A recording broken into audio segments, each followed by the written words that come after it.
और प्रातः काल उठके रघुनाथा मात पितय गुरु नावै माता। भगवान राम प्रातः काल उठने के बाद में अपने माता पिता को गुरु की वंदना करते थे। और मैंने आपको बताया तेन ताभ्यम कर्तव्यम विपरीतान ना क्वचित माता पिता च भगवनम। ध्यान देना मैं क्या कहना चाह रहा हूं, आपको बता रहा हूं।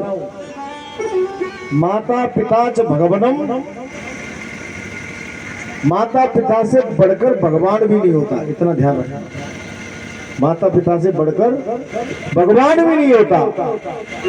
विपरीतान ना क्वचित, उनके विपरीत कभी कोई काम नहीं करना चाहिए। अगर वो गलत भी कह रहे हैं तो भी उसको सही मानना चाहिए। तेन ताभ्यम कर्तव्यम विपरीतान ना क्वचित, उनके विपरीत कोई भी काम नहीं करना चाहिए। अगर आप करते हैं तो ध्यान रखना आपको आशीर्वाद नहीं मिलेगा।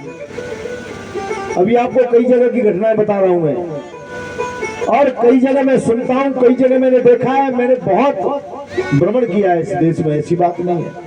मैंने महाराष्ट्र में, गुजरात में, राजस्थान में, पंजाब में, हरियाणा में, कोई ऐसा प्रदेश नहीं जहां मैं कथा करने के लिए नहीं गया। लेकिन अलग अलग विचित्र लोग मिलते हैं, बहुत पैसा खर्च करते हैं कथाओं में और में सब में, लेकिन घर में जब उनके में देखा जाता है, अंदर की बातें जब ली जाती हैं, तो माता पिता बैठ के रोते हैं, कहते हैं महाराज क्या करें। 4 पुत्र हैं, चारों पुत्रों को मैंने सब कुछ दे दिया, 2-2 फैक्ट्री बांट दी, 10-10 करोड़ रुपए बांट दिए, लेकिन हमारा ठिकाना नहीं है दोनों का। अगर हम रहेंगे तो पहले हमारे बड़ा पुत्र रखेगा 3 महीने, छोटा 3 महीने, उससे छोटा 3 महीने, और उससे छोटा 3 महीने, 3-3 महीने की बारी कर लिए। और जब मैं 3 महीने एक के यहाँ रहता हूं ना, तो 3 महीने एक दिन नहीं रख सकती दूसरे की पत्नी। मैं ये दावे के साथ कहता हूं, ध्यान रखना जरा, माता है मेरी बात सुन ले पूरी। और वो क्या कह रही कि पिताजी कल छोटे भाई साहब का नंबर है ना, आपकी टिकट निकलवा दें फ्लाइट की, ऐसी बोलती है। 10,000 रुपए की टिकट निकलवा देगी फ्लाइट की, लेकिन 2 दिन रोटी नहीं खिला सकती उस बूढ़े बाप को, जिसने सब कुछ दिया, इतना बड़ा वैभव दिया। अरे तुमको शरीर दिया, जिसने इस संसार में आने के लिए मौका दिया तुमने तुमको, और उसके लिए तुम कह रहे हो। अभी आगरा की घटना है, रामलाल वृद्धाश्रम है, आप खोल के देख लेना यूट्यूब पर। एक बेटा ने अपने माता पिता को दोनों को वृद्धाश्रम में पहुंचा दिया, 4 करोड़ की गाड़ी खरीद कर लाया। कितने की? 4 करोड़ की। लेकिन उन दोनों के लिए 2-2 रोटी नहीं, बेचारों के लिए। हमारी आगरा में कथा चल रही थी, हमने बोल दिया। मैंने कहा जितने भी देखना, यूट्यूब पे मैं बोलता हूँ, बहुत भयंकर तरीके से इन चीजों पर बोलता हूँ। हमने कहा जितने भी पैसे वाले हैं उनके माता पिता ही वृद्धाश्रम में रहते हैं, गरीब का किसी का माता पिता वृद्धाश्रम में नहीं जाते। आप देख लीजिए उठाकर, पैसे वालों के घरों में ही ऐसा होता है। दूसरे दिन वो मिलने के लिए आया हमसे, महाराज जी ये क्या बोल रहे हो आप?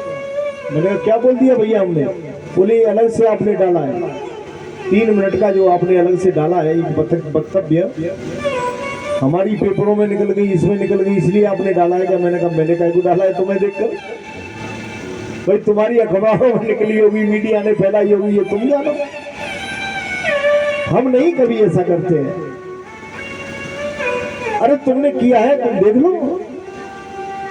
और उस व्यक्ति के ऊपर इतनी शर्म पड़ी कि उसी गाड़ी में बिठा कर घर ले आया लौटा।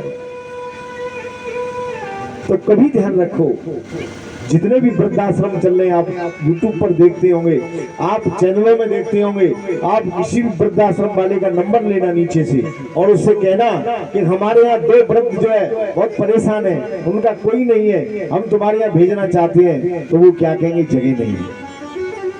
क्या कहेंगे आपसे?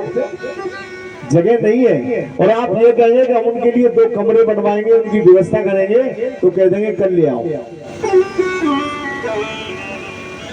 ये कभी भी ध्यान रखो, माता पिता से बढ़कर कोई नहीं हो सकता। भगवान कृष्ण ने ये बताया, मातरम पितरम भ्रातरम, माता पिता गुरु इनकी सेवा करना हमारा धर्म। गुरु कोई व्यक्ति नहीं होता, ध्यान देना, गुरु कोई शरीर नहीं होता, गुरु कोई रूप नहीं होता, गुरु कोई रंग नहीं होता, गुरु एक मंत्र होता है। मंत्र जाप मम दृढ़ विश्वासा और पंचम भगत सुवेद प्रकाशा। गुरु पद पंकज पूजा तीसरे भगत अमान, रामायण में लिखा है। इसलिए कभी भी ध्यान रखो, हमने जो मंत्र ले लिया उस मंत्र का जाप करिए, और जाप करने के बाद में गुरु में श्रद्धा रखिए, भाव रखिए। कभी कभी क्या होता है कि लोभी गुरु लालची चेला और दो नरक में ठेला ठेला, दोनों नरक के वासी होते हैं। गुरु लोभी हुआ तो मैं चलो शिष्य के यहाँ जाऊंगा, कुछ मिलेगा, और चेला लालची हुआ कि ये और आपत आ गई, अब देना पड़ेगा कुछ न कुछ, जो गुरु दरवाजे पे आया। तो दोनों नरक के वासी होते हैं, कभी भी ध्यान रखना। भगवान कृष्ण ने ये बताया कि गुरु के प्रति कितना भाव होना चाहिए। नारद जी ने कोई गुरु नहीं बनाया था, ध्यान देना। नारद जी को अपने माने ऊपर बहुत बड़ा घमंड था। नारद जी सोचते थे कि मेरी बराबर ज्ञानी दुनिया में कोई नहीं है। और प्रातः काल नारद जी भगवान के दर्शन करने के लिए पहुंच गए, कहाँ? वैकुंठ लोक में। द्वारपालों ने रोक दिया और भगवान ने